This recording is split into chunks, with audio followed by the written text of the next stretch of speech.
नमस्कार दोस्तों, स्वागत है आप सभी का। दोस्तों, हम देख रहे हैं पाचन तंत्र को, और पाचन तंत्र के अंतर्गत कौन कौन से अंग और कौन सी उसकी सहायक ग्रंथियां होती हैं वो पाई जाती हैं, उनके बारे में जो सारी डिटेल थी, उनकी संरचना और उनके कार्य के बारे में हम वो पढ़ चुके हैं। आज के इस वीडियो के अंतर्गत हम देखने वाले हैं कि जो पाचन होता है वो वास्तव में कैसे होता है, और उसके बाद में जब भोजन पच जाता है तो भोजन पचने के बाद में जो अवशोषण होता है वो किस प्रकार से संपन्न होता है। तो आज के इस वीडियो के अंतर्गत हम पाचन की क्रियाविधि और उसके बाद में उसके अवशोषण की क्रियाविधि को डिटेल में देखने वाले हैं।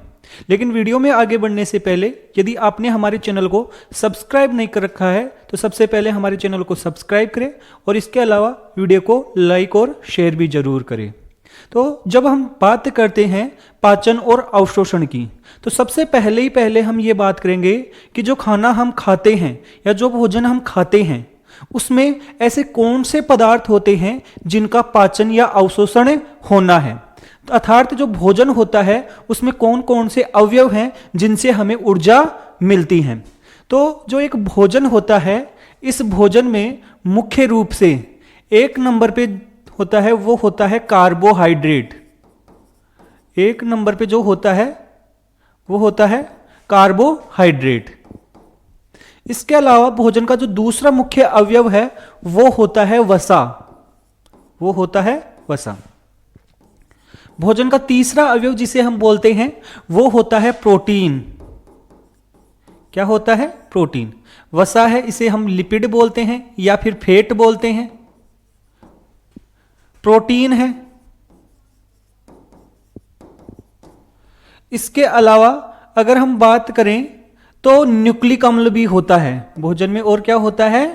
न्यूक्लिक अम्ल भी पाया जाता है।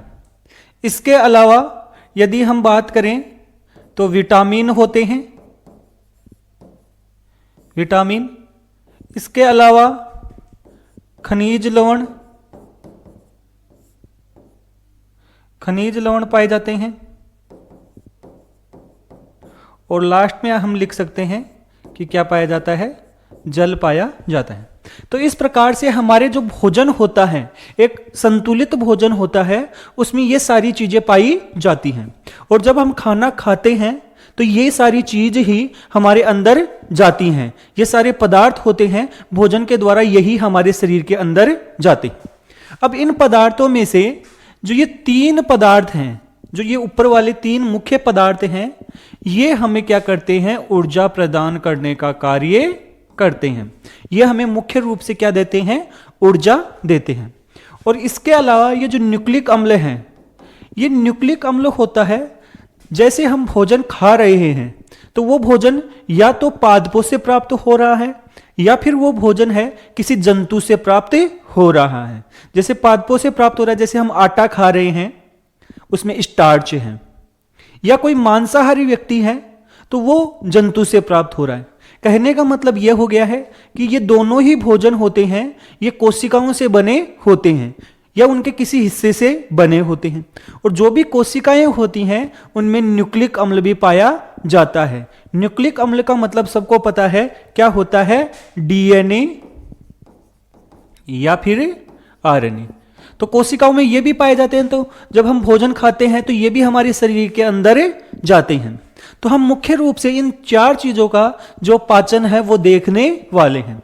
इसके अलावा जो विटामिन, खनिज लवण और जल होता है, इनके पाचन की हमें नॉर्मली आवश्यकता नहीं पड़ती है। ये जैसे ही जाते हैं हमारे शरीर में तो ये अवशोषण लायक होते हैं। जल होता है उसका अवशोषण हो सकता है, विटामिन होता है उनका भी अवशोषण होता है, और इसके अलावा जो खनिज लवण होते हैं, जैसे हो गया सोडियम हो गया, इसके अलावा पोटेशियम हो गया, इसके अलावा क्लोराइड हो गया, इसके अलावा बाइकार्बोनेट्स हो गए, इनका भी सीधा अवशोषण हो सकता है। तो इनकी हमें पाचन की आवश्यकता नहीं पड़ती है। तो इनका सीधा क्या हो जाता है? अवशोषण। और सामान्य तौर पर ये हमें ऊर्जा प्रदान करते नहीं हैं। जब ये ऊर्जा प्रदान नहीं करते तो फिर इनकी आवश्यकता क्यों होती है? तो देखो, ऊर्जा तो हमें मुख्य रूप से इन तीन चीजों से मिलती है, लेकिन ये जो चीज हैं ये इनसे ऊर्जा निकलवाने में क्या करते हैं? ऊर्जा के निष्कासन में, ऊर्जा के निष्कासन में क्या करते हैं, मदद करते हैं।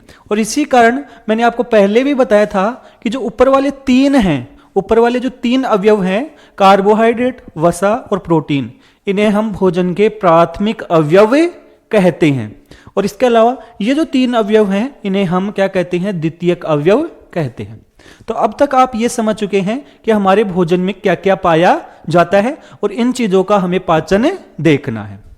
अब हम जब पाचन की शुरुआत करेंगे तो सबसे पहले हमारा जो भोजन होता है कहाँ जाता है भाई।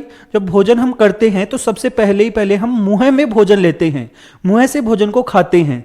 तो शुरुआत हम वहीं से करेंगे कि भोजन का पाचन होता है वो मुख गुहा से ही क्या हो जाता है, प्रारंभ हो जाता है।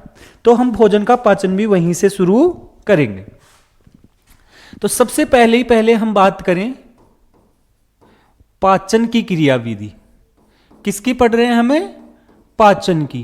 भाई अवशोषण तो बाद में होगा ना, जब उसका पाचन हो जाएगा।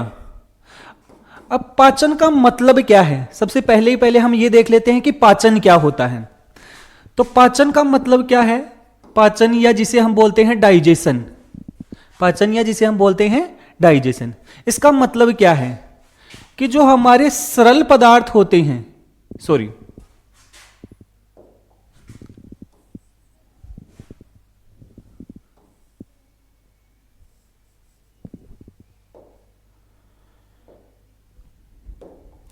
तो जो हमारा भोजन होता है उस भोजन में जटिल क्या होते हैं, खाद्य पदार्थ होते हैं।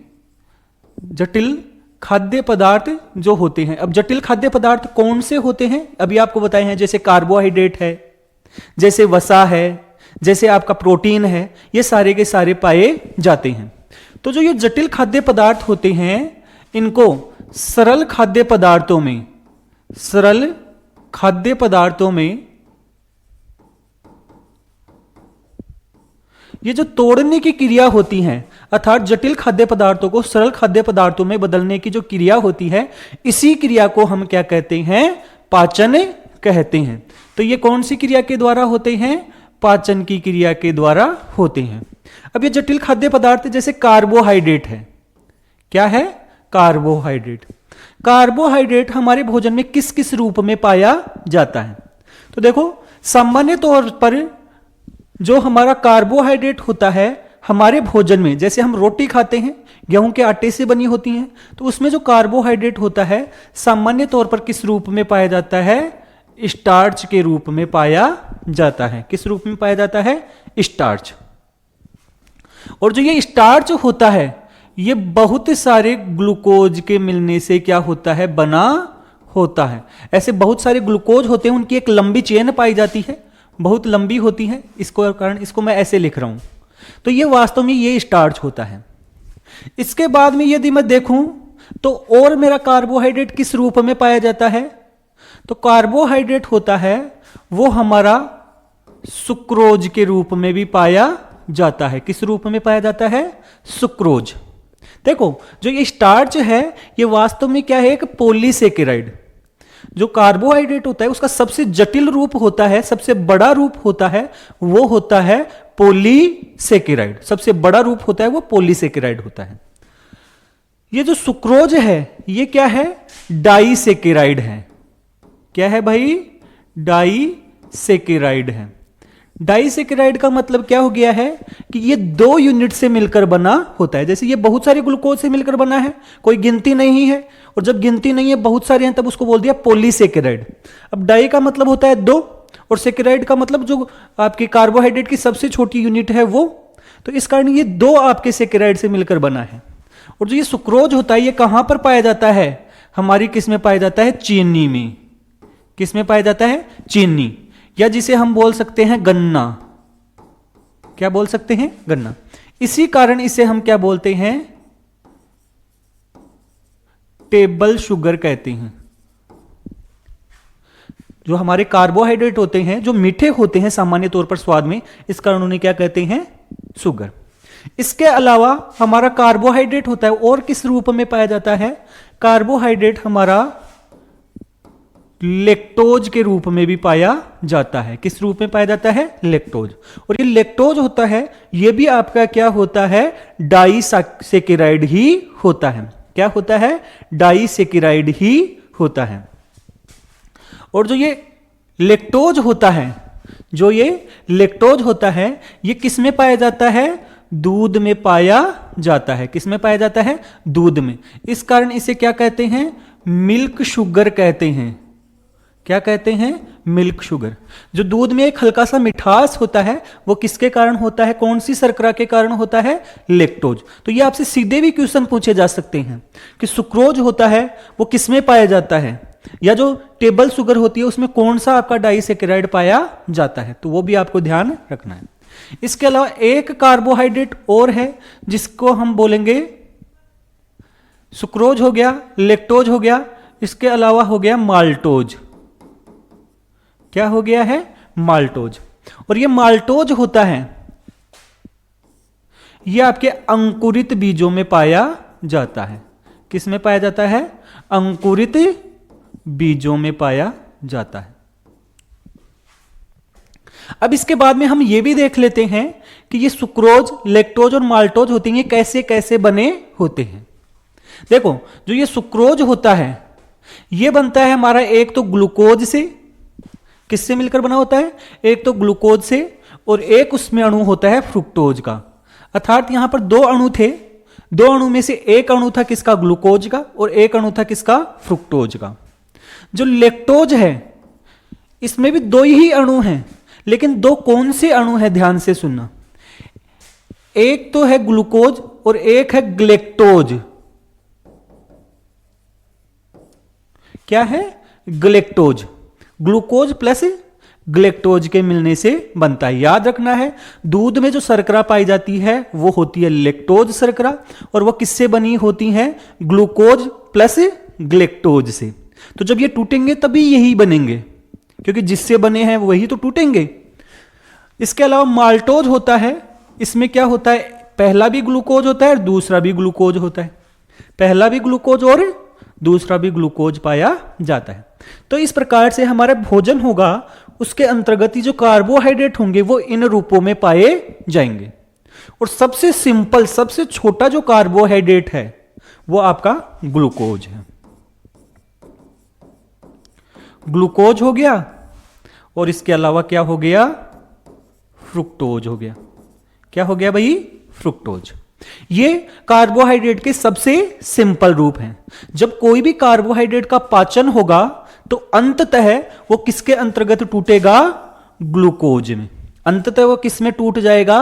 ग्लूकोज में ही टूट जाएगा। ये सारी चीजें टूट कर लास्ट में क्या बनेगी? जब पाचन होगा तो ग्लूकोज। ये आपको ध्यान रखना है। और ये फ्रुक्टोज होता है, ये भी वास्तव में एक 6 कार्बन की शर्करा होती है, और ये भी अंततः किस में बदल जाती है? हमारी ग्लूकोज में ही बदल जाती है। आपको थोड़ा सा ध्यान ये रखना है कि जो ये फ्रुक्टोज होता है, क्या ये जो फ्रुक्टोज होता है ये आपके किस में पाया जाता है? फलों में पाया जाता है। इस कारण इसे फल शर्करा या फ्रूट शुगर भी कहते हैं। क्या कहते हैं? फ्रूट शुगर अर्थात फल शर्करा भी कहा जाता है। यह आपको ध्यान से समझना है, ये सारी चीजें आपके लिए बहुत ही इंपॉर्टेंट हैं। तो यह हमारा हो गया है कार्बोहाइड्रेट। इसके बाद में मैं बात करता हूं किसकी? वसा। या तो आप उसको बोल दो फैट, या आप उसको क्या बोल दो? लिपिड। ये क्या होते हैं भाई? तो जो वसा होता है, वसा का जो अणु होता है, सामान्य तौर पर उसे क्या कहते हैं? हमें वसा के अणु को क्या कहते हैं? Try glyceraldehyde.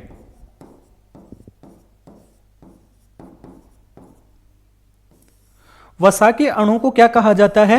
Try glyceraldehyde. अर्थात वसा का जो सबसे जटिल रूप होता है वो होता है ट्राई ग्लिसरेल्डिहाइड, और इसे शॉर्ट में क्या कहा जाता है? टीजी। क्या कहा जाता है? टीजी, मतलब ट्राई ग्लिसरेल्डिहाइड। क्या होता है ये ट्राई ग्लिसरेल्डिहाइड? देखो, ट्राई ग्लिसरेल्डिहाइड होता है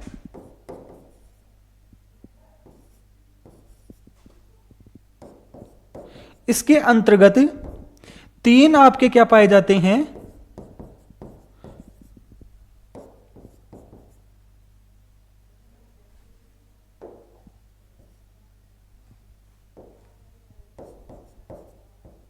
सॉरी,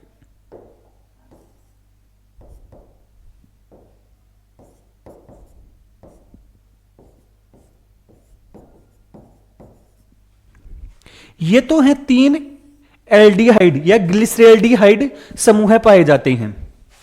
ये तो क्या होते हैं, ग्लिसरेल्डिहाइड समूह। ग्लिसरेल्डिहाइड एक प्रकार का क्या होता है, रासायनिक पदार्थ होता है जो आप केमिस्ट्री में पढ़ते हैं। और ये तीन समूह हैं, और तीन समूह होने के कारण इसको बोल दिया ट्राई और ग्लिसरेल्डिहाइड, टीजी। वास्तव में जब ये टूटता है, जब आपका जो वसा है या लिपिड है ये टूटता है, तो इससे क्या बन जाते हैं, जब ये टूटता है तो ये तो बदल जाते हैं हमारे किसमें, वसीय अम्ल में। ये क्या बन जाते हैं, वसीय अम्ल।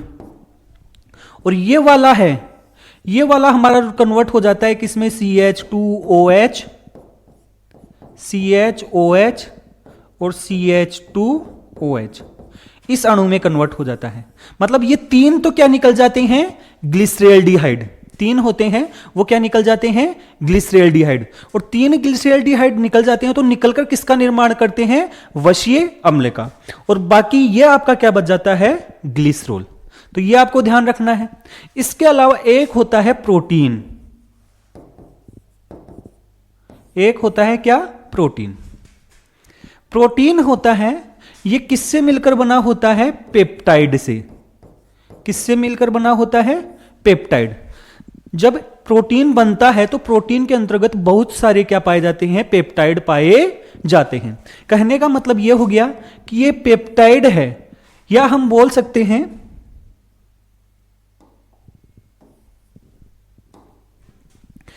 ये पेप्टाइड होते हैं, वास्तव में किसके से बनते हैं, एमिनो अम्लों से। ये डबल ए लिखा हुआ है, एमिनो अम्ल। जब एक एमिनो अम्ल दूसरे एमिनो अम्ल के साथ जुड़ता है तब यहां पर क्या बन गए हैं, आपका एक पेप्टाइड बन गया है। इसके बाद में तीसरा एमिनो अम्ल, फिर चौथा एमिनो अम्ल, फिर पांचवा एमिनो अम्ल। तो इस प्रकार से जब बहुत सारे एमिनो अम्ल आपस में जुड़ते रहते हैं, इनकी संख्या कितनी भी हो सकती है, तो वैसे वैसे आपका प्रोटीन होता है वो बड़ा होता जाता है। क्योंकि यहां पर बहुत सारे एमिनो अम्ल होते हैं, आपस में पेप्टाइड बंध द्वारा जुड़े होते हैं। ध्यान रखने की बात यह है कि पेप्टाइड यहां पर एक यूनिट नहीं है, पेप्टाइड बंध के कारण इसे कहा जाता है। इसकी यूनिट सबसे छोटी क्या होती है, एमिनो अम्ल होती है। यह हमें ध्यान रखना है। तो अब आपको समझ में आ गया होगा कि जब हमारे भोजन का क्या होगा, पाचन होगा, तो कौन सा पदार्थ है वो कौन से रूप में बदलेगा। क्योंकि हमें थोड़ी सी बेसिक समझ होनी चाहिए कि जो ये तीन मुख्य पदार्थ हैं वो वास्तव में बनाएंगे क्या, ये बने कैसे होते हैं। जब मैं आपको स्टार्च बोलूंगा, आपको स्टार्च समझ में ही नहीं आ रहा है, तो कैसे आप उसका पाचन करोगे। तो सबसे पहले थोड़ी सी इनकी बेसिक समझ आपको होनी चाहिए। इसके अलावा एक अभी आपको बताया था न्यूक्लिक अम्ल। क्या बताया था भाई, न्यूक्लिक अम्ल। अब बताओ न्यूक्लिक अम्ल होता है वो कौन कौन से होते हैं, अभी आपको बताया था। एक तो होता है डीएनए और एक होता है आरएनए। और ये दोनों ही न्यूक्लिक अम्ल होते हैं किससे बने होते हैं, न्यूक्लियोटाइड से बने होते हैं।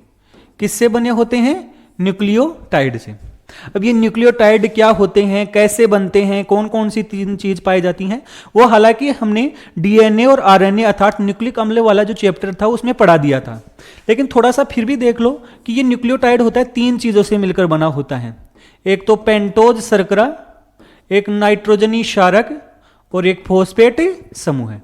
ये तीन चीज पाई जाती है। तो ये आपको थोड़ा सा समझ लेना है कि जो भोजन में हम खाते हैं उसमें होता क्या है, जटिल रूप कौन सा है और सरल रूप कौन सा बनेगा। जब यहां तक आपके समझ में आ गया है, अब हम देखते हैं कि पाचन कैसे होगा हमारे शरीर में। चलो देखो, सबसे पहले हम कहां से शुरू करेंगे, मुख से। कहां से शुरू करेंगे, मुख से। मुख गुहा में पाचन, मुख गुहा में पाचन। देखो भाई, यदि हम मुंह की बात करें, खाना खाते हैं तो सबसे पहले हमारा जो भोजन होता है कहाँ जाता है? मुख में। मुख में जब भोजन जाता है तो उसको हम क्या करते हैं? चबाते हैं। चबाते हैं तो जो हमारा भोजन होता है वो क्या हो जाता है? छोटे छोटे टुकड़ों में क्या हो जाता है? टूट जाता है। तो भोजन होता है सबसे पहले क्या होता है? छोटे टुकड़ों में टूटना। छोटे टुकड़ों में क्या होता है? टूटता है। और जब भोजन होता है उसको छोटे छोटे टुकड़ों में तोड़ दिया जाता है और उसके बाद में उसमें लार मिक्स कर दी जाती है तो एक चिपचिपा लसलसा क्या बन जाता है? पदार्थ बने जाता है। और चिपचिपा लसलसा पदार्थ होता है, एक बोल का रूप ले लेता है, उसे क्या कह देते हैं? बोलस। तो ये टूटता है, इसे हम बोलते हैं यांत्रिक पाचन। क्या बोलते हैं? यांत्रिक पाचन। भाई सबसे पहले तो जो हमने रोटी खाई है, जो सब्जी खाई है या कोई भी अन्य चीज खाई है, उसको छोटे छोटे टुकड़ों में तो बदलो। तो ये बदल दिया और इसको बोलते हैं यांत्रिक। यांत्रिक का मतलब जो बड़ी चीज थी उसको तोड़ के हमने छोटे रूप में बदल दिया। और यह कार्य होता है किसके द्वारा होता है? दांतों के द्वारा। यह किसके द्वारा होता है भाई? दांतों के द्वारा। इसके बाद में क्या होता है? लार मिक्स होती है और मिक्स होकर हमारा भोजन होता है वो कैसा हो जाता है? लसलसा हो जाता है और अंत में एक बोल का रूप ले लेता है जिसे क्या कह देते हैं? बोलस कह देते हैं। और ये बोलस मुख में बनता है, ये आपको ध्यान रखना है। भोजन जब हम मुख में रहता है तो लार जब उसमें मिक्स होती है तो लार में क्या पाया जाता है भाई? एक एंजाइम। लार में कौन सा एंजाइम पाया जाता है भाई? आपको बताया था लारिये एमाइलेज। कौन सा एंजाइम पाया जाता है? लारिये एमाइलेज, या जिसे हम क्या कहते थे? टाइलिन कहते थे। क्या कहते थे भाई? टाइलिन। अब ये जो एंजाइम है सबसे पहले पाचन शुरू करेगा। किसका पाचन करेगा? देखो एमाइलेज एंजाइम होता है, ये कार्बोहाइड्रेट का पाचन करता है। किसका पाचन करता है? कार्बोहाइड्रेट। और कार्बोहाइड्रेट होती है सामान्य तौर पर किस रूप में पाई जाती है? अभी आपको बताया है, सबसे जटिल रूप होता है स्टार्च। किस रूप में पाई जाती है? स्टार्च के रूप में पाई जाती है। ये स्टार्च आप सबको पता है कि बहुत सारे ग्लूकोज के मिलने से बनी है। अब ये स्टार्च है, इसका पाचन कौन करेगा? हमारा लारिये एमाइलेज। कौन करेगा? लारिये एमाइलेज, या इसी का दूसरा नाम क्या था? टाइलिन। टाइलिन। और ये इस स्टार्च को तोड़ देगा। किस में तोड़ेगा भाई? देखो स्टार्च में बहुत सारे ग्लूकोज थे तो उसमें से ये तोड़ देगा और क्या बना देगा? इसका माल्टोज। क्या बना देगा भाई? माल्टोज। और माल्टोज आपको पता है ऐसा पदार्थ है जिसमें 2 ग्लूकोज के अणु जुड़े हुए हैं। कितने अणु जुड़े हुए हैं? 2। अभी आपको बताया था। यह काम हो जाएगा। क्या मुख में पूरा का पूरा स्टार्च टूट जाएगा? नहीं भाई, मुख में हमारा भोजन कितनी देर के लिए रुकता है? जब हम भोजन को चबाते हैं तो थोड़ी बहुत देर के लिए ही तो रुकता है। तो मुख में पूरे स्टार्च का पाचन नहीं हो पाएगा। तो कितना होगा? तो लगभग 30% स्टार्च का पाचन हो जाता है, और वो भी पूर्ण रूप से नहीं, क्योंकि माल्टोज सबसे छोटा रूप नहीं है। सबसे छोटा रूप क्या है? ग्लूकोज, जहां तक हमें जानना है। तो यहां पर 30% जो स्टार्च होता है उसका पाचन हो जाता है। यहां पर आपको ध्यान रखना है कि लार की पीएच कितनी होती है भाई?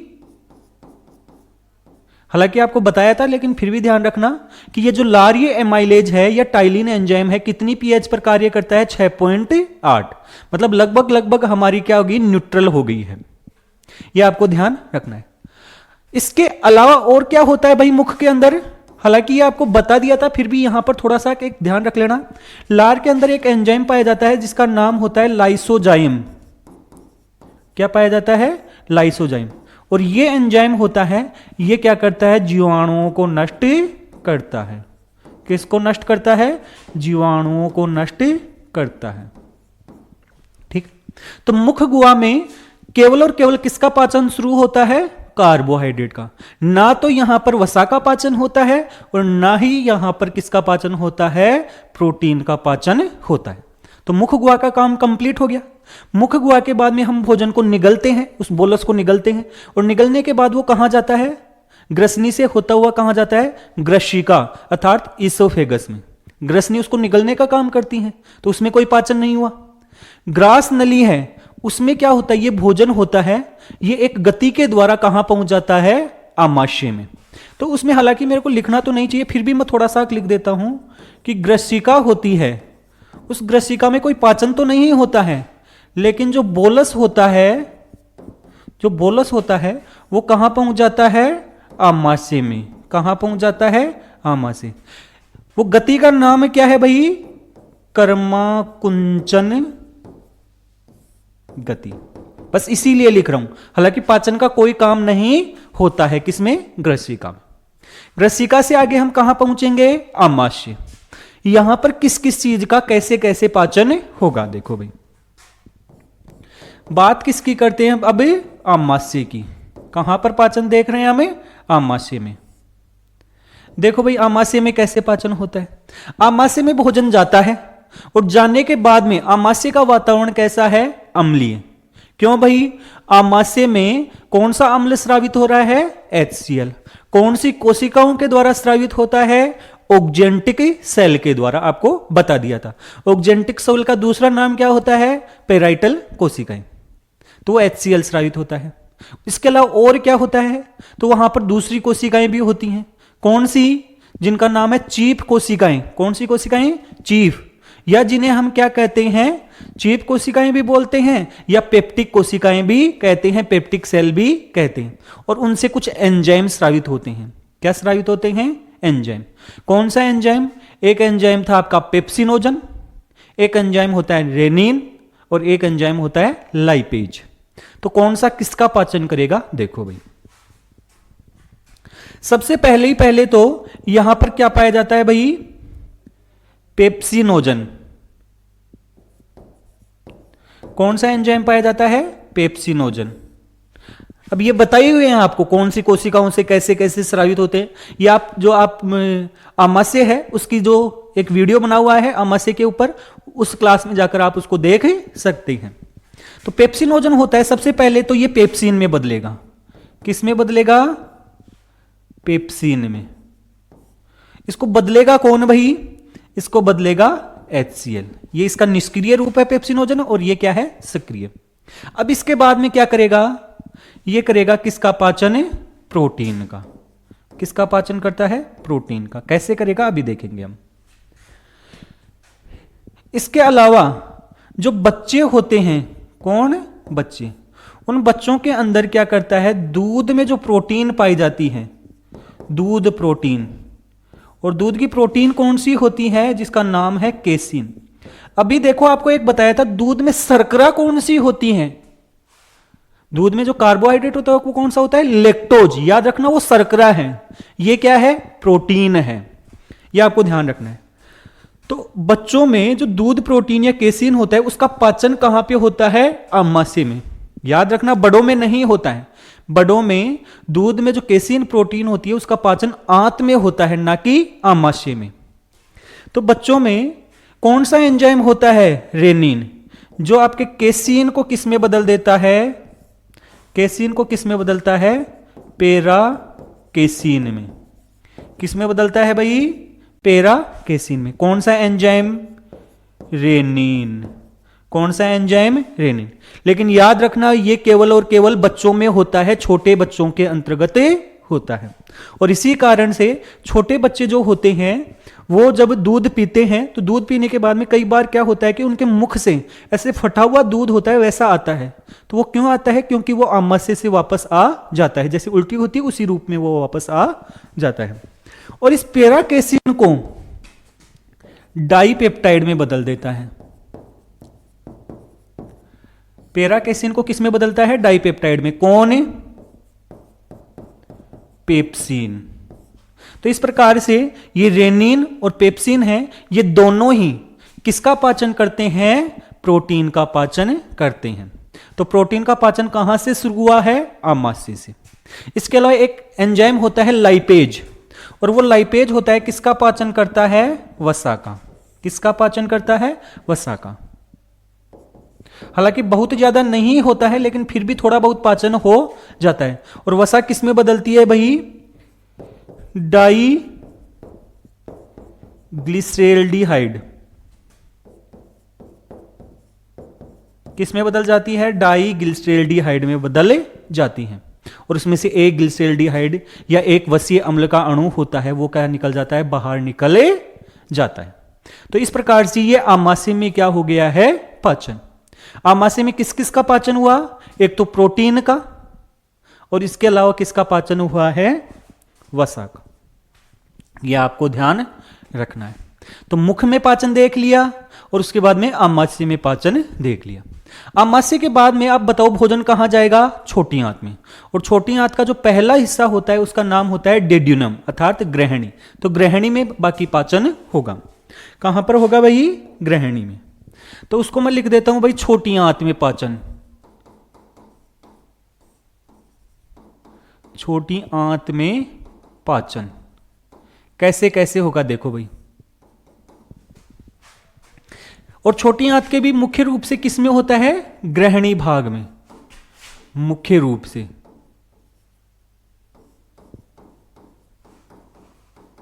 पाचन का कार्य मुख्य रूप से ग्रहणी में होता है और उसके बाद में अवशोषण का कार्य होता है ग्रहणी, अग्र क्षुद्रांत्र और क्षुद्रांत्र में होता है। अब यहां पर क्या होता है देखो, छोटी आंत में एक तो हम देख लेते हैं,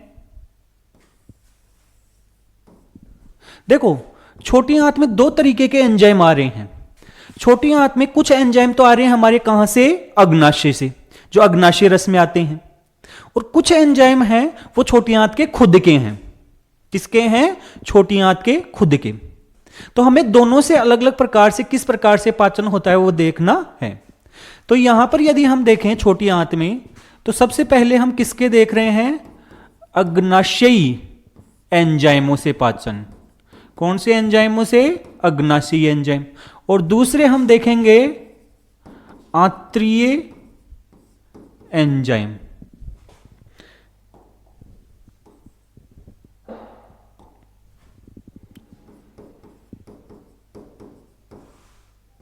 आंतरीय एंजाइम। और आंतरीय एंजाइम किसमें थे? सक्कस एंटेरेकस। भाई जो आंतरीय रस था उसका क्या नाम था? सक्कस एंटेरेकस था। तो चलो भाई देखो पहले अग्नाशय एंजाइम कौन कौन से थे। क्या लीवर का जो पित्त रस होता है उसमें भी एंजाइम होते हैं?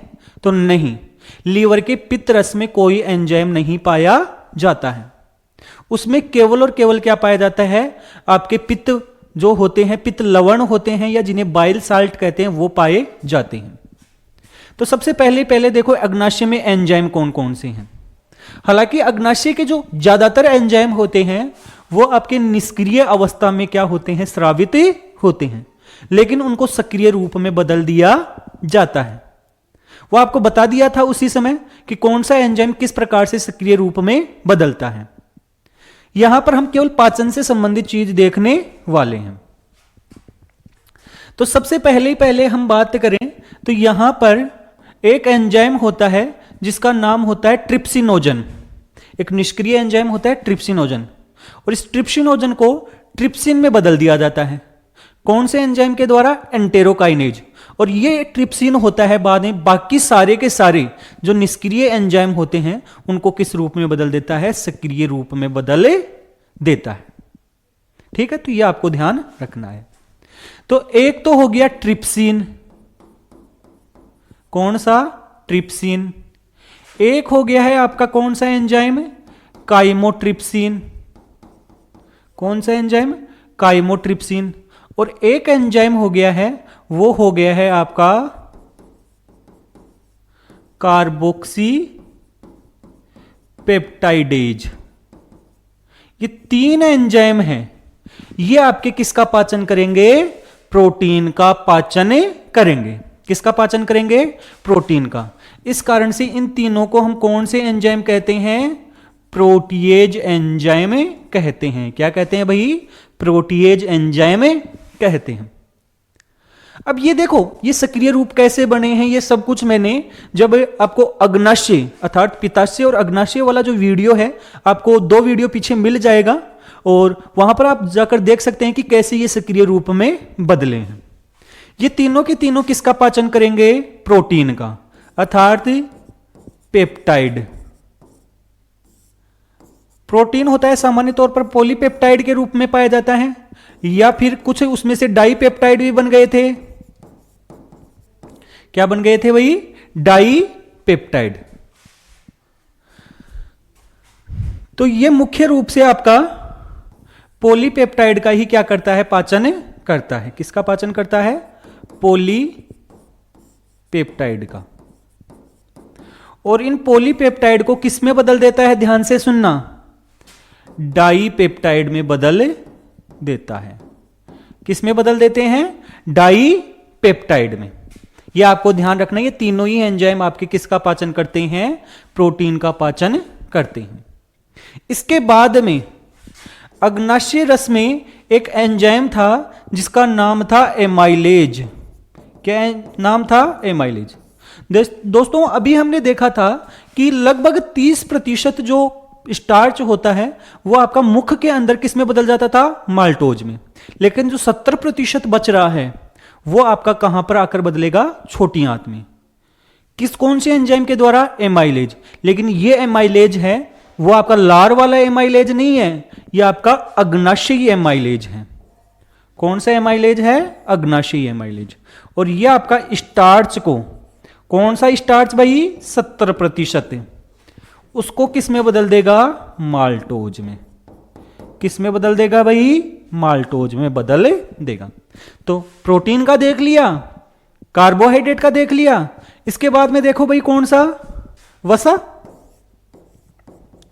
कौन? वसा। और वसा आपको बताया था कि किस रूप में पाया जाता है? वही वसा आपका ट्राइग्लिसराइड अर्थात टीजी के रूप में पाया जाता है।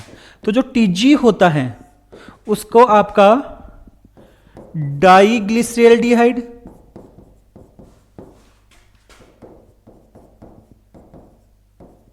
और मोनोग्लिसराइड में बदल देता है।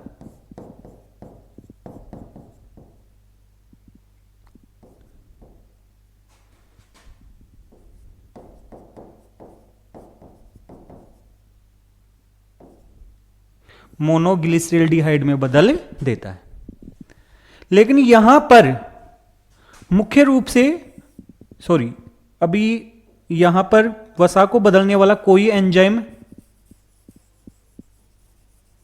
ऐसा है नहीं। पहले हम वसा के लिए देखते हैं कि वसा होता है, इसके ऊपर काम कौन करता है? पित्त लवण। कौन काम करता है? पित्त लवण। भाई वसा होता है ऐसे बड़ा अणु होता है, पहले इस वसा को छोटे छोटे अणुओं में तोड़ा जाता है, छोटे अणु। और ये जो छोटे अणु हैं इसको तोड़ने का कार्य कौन करता है? ये पित्त लवण। ये पित्त लवण कहां पर पाए जाते हैं? ध्यान से सुन लेना, ये आपके जो लीवर था वहां से आ रहे थे, पित्त रस में थे, तो पित्त रस वाले इसमें बदल देते हैं। और इसके बाद में इन छोटे अणुओं को जो लाइपेज एंजाइम होता है, कौन सा एंजाइम होता है? लाइपेज एंजाइम, वो किस में बदल देता है? आपका मोनोग्लिसराइड प्लस डाइग्लिसराइड में बदल देता है। तो इस प्रकार से जो आपके अग्नाशयी एंजाइम होते हैं उनके द्वारा किस प्रकार से आपका जो कार्बोहाइड्रेट होता है, वसा होता है, प्रोटीन होता है, उनको बदला जाता है। अंततः सबसे अंतिम रूप से जो पाचन होता है वो किसके द्वारा होता है? आंत्रीय एंजाइमों के द्वारा होता है। किसके द्वारा होता है? आंत्रीय एंजाइम जो होते हैं उनके द्वारा होता है। कैसे होता है भाई? ध्यान से देखो।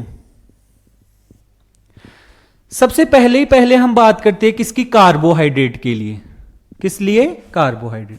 देखो कार्बोहाइड्रेट था वो अल्टीमेटली या तो आपका माल्टोज है, या हमने चीनी खाई है तो सुक्रोज है, या आपने दूध पिया है तो क्या है? लेक्टोज है, या आपने कोई फल फ्रूट खाया है तो वो फ्रुक्टोज। तो फ्रुक्टोज तो एकदम सिंपल ही है, वो तो अल्टीमेटली अपने आप ही किस में बदल जाता है? ग्लूकोज में।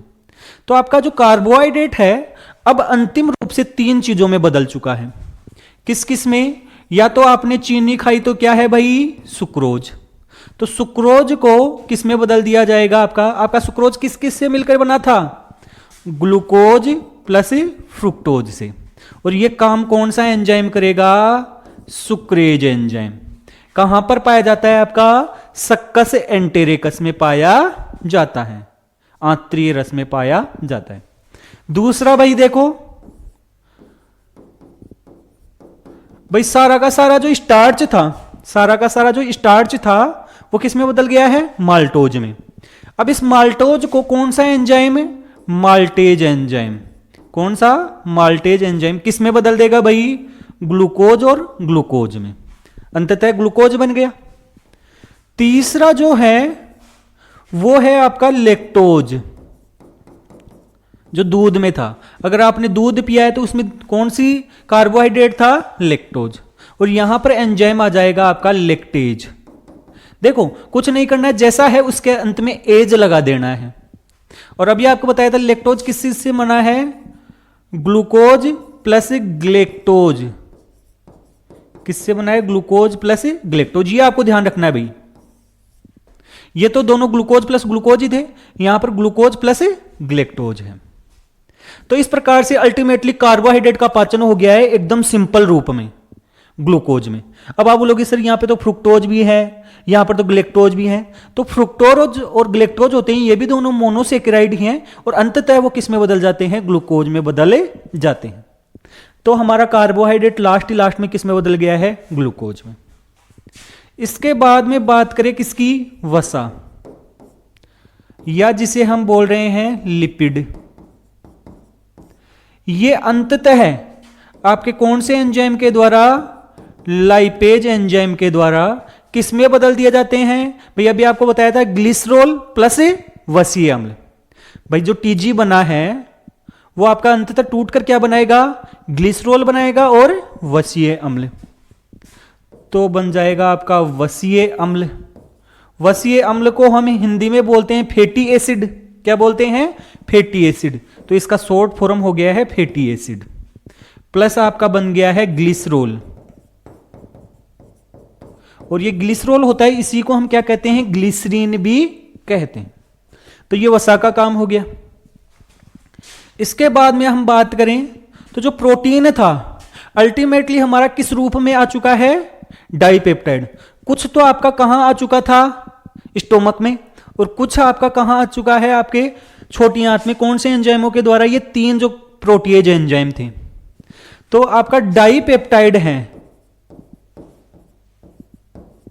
डाइपेप्टाइड कौन से एंजाइम के द्वारा, आंत्र के रस में एक एंजाइम पाया जाता है जिसका नाम है पेप्टाइडेज। कौन सा एंजाइम है, पेप्टाइडेज। और ये किस में बदल जाता है, अंत में आपका एमिनो अम्लों में बदल जाता है। किस में बदल जाता है, एमिनो अम्ल। अब बताओ भाई क्या बचा है, अब बचा है केवल और केवल हमारा क्या, न्यूक्लिक अम्ल। भाई यहां पर देखो न्यूक्लिक अम्ल यहां पर भी हमने लिखा नहीं है। तो न्यूक्लिक एसिड है वो आपका किस में बदल गया था, न्यूक्लियोटाइड में। किस में टूट गया था, न्यूक्लियोटाइड में। और अब ये न्यूक्लियोटाइड होता है अंततः किस में टूट जाता है, आंतरीय रस के द्वारा। ये न्यूक्लियोटाइड होता है, ये अंत में टूट जाता है। किन तीन चीजों से मिलकर बना था भाई, एक तो बना था पेंटोज शर्करा प्लस नाइट्रोजनी क्षारक प्लस आपका फॉस्फेट समूह। तो ये इन तीन रूपों में बदल जाता है। एंजाइम कौन सा, भाई देखो जो न्यूक्लिक अम्ल को तोड़ रहा है, हालांकि इसके अलग अलग रूप हैं। आपका जो हमारा बंध होता है पेंटोज शर्करा के और नाइट्रोजनी क्षारक के बीच में, ग्लाइकोसिडिक बंध, तो उनको तोड़ने के लिए आता है आपका ग्लाइकोसाइडेज एंजाइम। इसके अलावा फॉस्फेट को तोड़ने के आता है, वो आता है आपका एस्ट्रेज एंजाइम। लेकिन उनको कंप्लीट रूप से हम क्या बोल देते हैं, न्यूक्लिएज एंजाइम। क्या बोल देते हैं, न्यूक्लिएज एंजाइम। तो इस प्रकार से अंततः हमारा जो भोजन होता है वो छोटी आंत में किस रूप में बदल दिया जाता है, एकदम सिंपल रूप में बदल दिया जाता है। और छोटी आंत में भोजन का लगभग पूर्ण रूप से पाचन हो जाता है। बड़ी आंत में कोई पाचन नहीं होता है। तो भोजन का पाचन कैसे हुआ है वो सब कुछ मैंने यहां पर आपको अलग अलग जगह पर कैसे कैसे होता है ये सब कुछ आपको समझा दिया है। जब भोजन का पाचन हो गया है, जब भोजन का पाचन हो गया है तो अब हम देखने वाले हैं कि भोजन का अवशोषण। भाई अब ये पचकर आपकी आंत के अंदर पड़ा है, लेकिन आंत के अंदर थोड़ी काम में आएगा। भाई ग्लूकोज है वो आंत में पड़ा है, एमिनो अम्ल है वो आंत में पड़ा है, वसीय अम्ल है वो भी आंत में पड़ा है। काम आंत को ही थोड़ी लेना है, उसको जो ग्लूकोज है उसको निकाल कर किस में डालना है, रक्त में डालना है, जिससे कि वो सारी की सारी कोशिकाओं तक पहुंच जाए, हमारे दिमाग तक भी, मस्तिष्क की कोशिकाओं में भी पहुंच जाए, हमारे पैर की कोशिकाओं में भी पहुंच जाए। इसके लिए तो किस में डालना पड़ेगा, रक्त में डालना पड़ेगा। और रक्त में कैसे डालें, तो आंत में से उसका अवशोषण करके किस में डाल दो, वही रक्त में डाल दो। इसी प्रक्रिया को बोलते हैं अवशोषण। तो चलो देखो भाई अवशोषण देख लो। अब बात कर लेते हैं हम क्या, अवशोषण।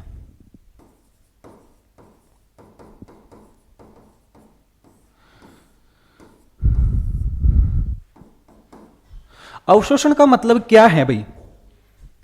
अवशोषण का मतलब है पचित जो खाद्य पदार्थ हैं,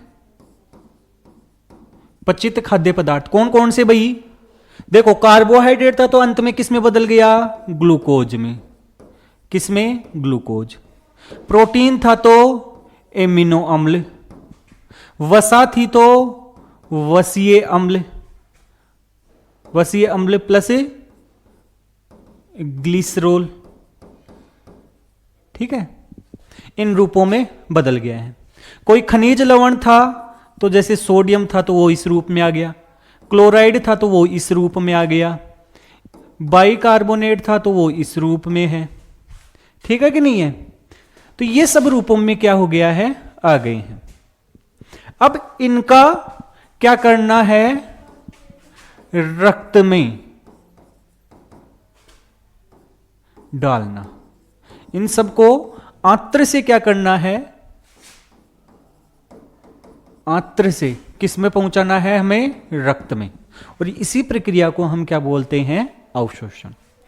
अवशोषण का जो ज्यादातर कार्य होता है वो हमारे कहां पर होता है, छोटी आंत में होता है।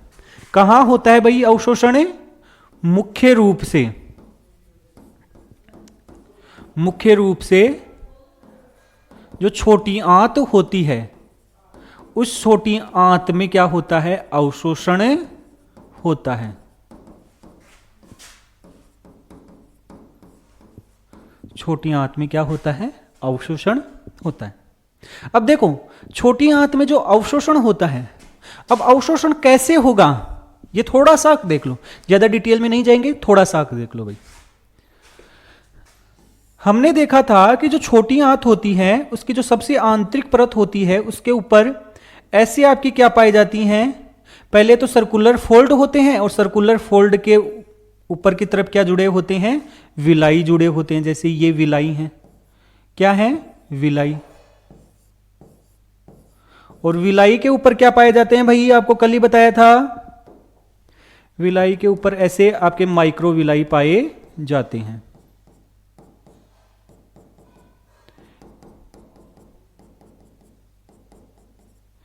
ऐसे माइक्रो विलाई पाए जाते हैं। तो इस प्रकार से एक ब्रूस बॉर्डर जैसी संरचना बन जाती है। और जितनी ज्यादा ये ब्रूस वाली संरचनाएं होंगी उतना ही ज्यादा भोजन का क्या होगा, अवशोषण होगा। अवशोषण अल्टीमेटली इन कोशिकाओं के द्वारा, माइक्रोविलाई वाली कोशिकाओं के द्वारा किया जाता है। ये जो अवशोषण होता है ये कैसे कैसे हो सकता है भाई? देखो अवशोषण के 3 तरीके हैं। अवशोषण के कितने तरीके हैं, 3। एक तरीका तो है हमारा क्या, विसरण। कौन सा तरीका, सामान्य विसरण। सामान्य विसरण का मतलब क्या हो गया, कोई भी चीज है वो कहीं पर ज्यादा है कहीं पर कम है तो अपने आप सांद्रता के अनुसार अधिक सांद्रता से किस ओर आ जाएगी, कम सांद्रता की, अधिक सांद्रता से किस ओर आ जाएगी, कम सांद्रता की ओर आ जाएगी। इसे हम बोलते हैं सामान्य विसरण। इस प्रक्रिया को हम क्या कहते हैं, सामान्य विसरण कहते हैं। कई बार क्या होता है कि अपने आप विसरण नहीं होता है। हालांकि मान लो यहां पर किसी पदार्थ की सांद्रता अधिक है, यहां पर कम है, लेकिन अपने आप नहीं आ पाता है। क्यों नहीं आ पाता है, तो उसको किसी की मदद की जरूरत पड़ती है। एक छोटा सा उदाहरण देता हूं। मान लो कि आपको किसी बस में चढ़ना है, आपको किसी बस में चढ़ना है और बस एकदम खाली है। बाहर की तरफ 10 लोग हैं, लेकिन अंदर 2 ही लोग हैं और सीट हैं 20। अब क्या होगा, जैसे ही बस रुकेगी, बिना किसी धक्का मुक्की के, क्योंकि नीचे की तरफ लोग ज्यादा हैं, अपने आप लोग कहां पर चढ़ जाएंगे, ऊपर की ओर चढ़ जाएंगे, सीटों पर बैठ जाएंगे। कोई किसी की मदद की जरूरत नहीं है, अपने आप हो जाएगा। यह प्रक्रिया मान लो सामान्य विसरण। लेकिन अगर कोई मान लो विकलांग व्यक्ति है, अंदर सीट तो है, जगह तो है, बाहर वो है, अंदर जगह खाली भी है, लेकिन अब वो अपने आप नहीं जा सकता, उसको किसी की सहायता की जरूरत पड़ेगी। तो अगर कोई उसकी सहायता कर देगा तो वो अंदर पहुंच जाएगा। और इस प्रकार के परिवहन को, हालांकि ये विसरण का ही रूप है, लेकिन इसे हम बोलते हैं सुसाध्य परिवहन। सुसाध्य परिवहन अर्थात इसको किसी ना किसी की जरूरत पड़ गई। तो कुछ ऐसे पदार्थ होते हैं जो अपने आप नहीं जाते हैं। जो प्रोटीन होता है उसको क्या करता है, यहां से उठाकर अंदर की तरफ अवशोषित करवाता है, प्रोटीन के अणु। तो किसी की सहायता की जरूरत पड़ती है। और कुछ क्या होते हैं जिसे हम बोलते हैं क्या, सक्रिय परिवहन। सक्रिय परिवहन में किसकी जरूरत पड़ती है, ऊर्जा की आवश्यकता होती है। किसकी आवश्यकता होती है, ऊर्जा की। अब देखो इसको कैसे समझें। कोई भी चीज कहीं पर कम है, कहीं दूसरी जगह पर ज्यादा है, और कोई चीज अगर कम से ज्यादा की ओर आ रही है, किससे, कम से ज्यादा की ओर। देखो यहां पर तो पहले से ही ज्यादा है और उधर कम से इधर और डालना है, तो हमें क्या करना पड़ेगा, धक्का लगाना पड़ेगा एक तरीके से। उसको भेजने के लिए किसकी जरूरत पड़ेगी, ऊर्जा की जरूरत पड़ेगी। तो इस प्रकार के परिवहन को हम क्या कहते हैं, सक्रिय परिवहन कहते हैं। इसको भी मैं उदाहरण के द्वारा समझा सकता हूं। कैसे, मान लो कि एक ट्रेन है या बस है, और बस है वो एकदम फुल भरी हुई है, अंदर पैर रखने की भी जगह नहीं है। और जब जगह नहीं है, बाहर से किसी व्यक्ति को चढ़ना है, तो उसमें क्या होता है कि बाहर वाले व्यक्ति अंदर वाले व्यक्ति को क्या देते रहते हैं, धक्का देते रहते हैं। और धक्का जब देते हैं तो जोर लगाना पड़ता है, और जोर लगाना मतलब ऊर्जा की जरूरत पड़ती है। तो कम है और ज्यादा वाली जगह पर आपको जाना है, पहले से ही वहां पर ज्यादा है और कम वाले जाना है, तो आपको धक्का लगाने की क्या पड़ेगी, जरूरत पड़ेगी। यही आपका सक्रिय परिवहन। तो इन 3 प्रकारों से होता है, यह आपको ध्यान रखना है। थोड़ा सा ये देख लो कौन सा किस किस चीज के द्वारा होता है। देखो सामान्य परिवहन के द्वारा हमारा कौन कौन किस किस चीज का परिवहन होगा। देखो ग्लूकोज होगा, वो तीनों में होता है। ग्लूकोज का परिवहन तीनों तरीकों से होता है। भाई देखो आंत से रक्त के अंदर जो आपका क्या जाएगा, ग्लूकोज जाएगा, तो वो सामान्य विसरण के द्वारा भी जाता है, सुसाध्य परिवहन के द्वारा भी जाता है, और सक्रिय परिवहन के द्वारा भी जाता है। एमिनो अम्ल का परिवहन भी तीनों तरीकों से होता है। एमिनो अम्ल का परिवहन भी तीनों तरीकों से होता है। इसके बाद में देखो जो सोडियम है, उस सोडियम का परिवहन होता है कौन से तरीके से, सामान्य विसरण से। इसमें कौन आता है, सुसाध्य में वसीय अम्ल, वसीय अम्ल प्लस ग्लिसरोल। ग्लिसरोल इनका परिवहन किससे होता है, सुसाध्य परिवहन से होता है। और इसमें हम देखें तो आपका ग्लूकोज, एमिनो अम्ल और इसके अलावा क्लोराइड आयन का परिवहन होता है, वो किससे होता है, सक्रिय परिवहन से होता है। तो इस प्रकार से आपको ध्यान रखना है कि आंत से जब अवशोषण होता है, कौन सी चीज का किस किस प्रकार से परिवहन होता है। परिवहन होने के बाद में इनमें से देखो ज्यादातर देखो यहां पर आपको कल बताया भी था, यहां पर आपको बताया था कि यहां पर क्या होती हैं, हमारी रक्त वाहिनियां पाई जाती हैं। जैसे यहां पर रक्त वाहिनी है, क्या है, रक्त वाहिनी।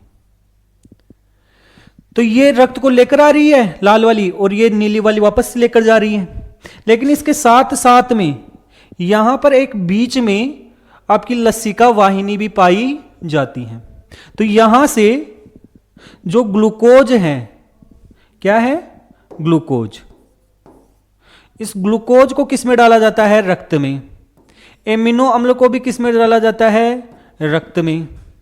इसके अलावा जो क्लोराइड है उसको भी किस में डाला जाता है, रक्त में। जो सोडियम है उसको भी किस में डाला जाता है, रक्त में डाला जाता है। लेकिन इसके अंदर किसको डाला जाता है, जो आपकी लसिका वाहिनी होती है उसमें किसको डाला जाता है, वसीय अम्ल को। किसको डाला जाता है, वसीय अम्ल को। वसीय अम्ल को इसके अंदर डालने के लिए हमें किसकी जरूरत पड़ती है, वसीय अम्ल को हमारी इस लसिका वाहिनी में डालने के लिए, या जिसे हम बोलते हैं लेक्टियल में, किस में डाला जाता है, लेक्टियल। जो ये लसिका वाहिनी होती है इसे क्या कहा जाता है, लेक्टियल। इसमें डालने के लिए हमें किसकी जरूरत पड़ती है, पित्त लवण की जरूरत पड़ती है। पित्त लवण की जरूरत पड़ती है। ये पित्त लवण कहां से आता है, हमारे पित्तरस में आता है। और इससे क्या होता है कि जो वसा होती है, क्योंकि वो जल में नहीं घुल सकती, इस कारण वो उसके चारों तरफ क्या हो जाता है, इकट्ठा हो जाता है। और जिससे कि वो जल में घुल सके, और घुलने के बाद में ये किसका निर्माण करते हैं, मिसेल का निर्माण करते हैं। मिसेल से क्या होता है कि ये कोशिकाओं में आ जाता है, और कोशिकाओं से फिर किस में डाल दिया जाता है, लसिका वाहिनी में डाल दिया जाता है। तो एक तो किसकी जरूरत पड़ती है, पित्त की या पित्त लवणों की। इसके साथ साथ में इसकी मदद करते हैं कौन, प्रोटीन। भाई देखो, कोशिका के अंदर तक पहुंचाने में तो करते हैं मदद कौन, पित्त लवण। किसके द्वारा, मिसेल के द्वारा। अब ये मिसेल क्या होते हैं, हालांकि यहां पर हम डिटेल में बताएंगे तो बहुत ज्यादा हो जाएगा, लेकिन आप ऐसे समझ लो, वसा के अणु के चारों तरफ क्या हो गए हैं, आपका कौन, ये मान लो वसा का अणु है, इसके चारों तरफ ऐसे कौन जम गए हैं, पित्त लवण जम गया है, चारों तरफ से इसको घेर लिया है। और ये अणु आपका क्या बन गया है, आपका मिसेल बन गया है। और ये मिसेल का अणु इसको कोशिका के अंदर लाता है, फिर प्रोटीन उसको घेर लेता है, और प्रोटीन क्या कर देता है, उसको कहां पहुंचा देता है, आपके लेक्टियल में पहुंचा देता है। ठीक है, तो ये आपको थोड़ा सा ध्यान रखना है। भाई ये जो ग्लूकोज है, एमिनो अम्ल है, सोडियम है, क्लोराइड है, ये तो आपके रक्त में डाले जाते हैं। और बाकी ये किस में डाले जाते हैं, वसा है वो किस में डाली जाती है, वसीय अम्ल किस में डाले जाते हैं, लसिका में डाला जाता है। लसिका में डालने के लिए जब प्रोटीन जुड़ता है तो ये कौन से रूप में बदल जाता है, काइलोमाइक्रोन में। किस में बदल जाता है, काइलोमाइक्रोन। भाई जब वसीय अम्ल और साथ में प्रोटीन जुड़ता है तो वो क्या बोल देते हैं उसको, काइलोमाइक्रोन। ये सफेद रंग का होता है, और इसी कारण से जो हमारी ये लेक्टियल होती है वो भी कैसी दिखाई देती है, सफेद रंग की दिखाई देती है।